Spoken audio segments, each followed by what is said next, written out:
Қазіргі балдар үйдің тамағын да жемейді ғой. Өздері заказымен алдырады кәдімгі.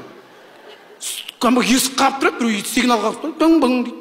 Бір қарасаң сары сумка арқалаған жігіттер келіп тұрады. Ай, кім заказ берді десең, өздері бірде тамақтарын өздері заказ беріп, бургер, чикендерін алып, қазіргі балдарда обед, ужин деген уақыт жоқ.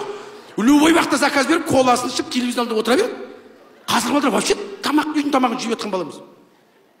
Біздің кезімізде вообще тамақ іштің бе деп те сұрамайды еді құрсын. Біз вообще бар ғой, туылып қалған адамдар сияқтымыз бар ғой, просто бар. Случайно өмірге келіп қалған адамдар. Случайно выросли әйтеуір, осы күнге жеттік, шүкір әйтеуір бар ғой.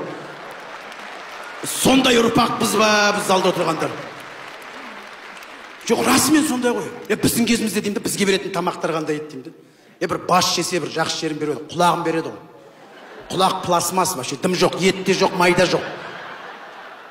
Өздері етін жетті сүйекті береді. Мүжік қой, әйелің әдем болады дейді. Түнімен анам сүйекпен алысып отырасың қой. Әйелім әдем болады деп.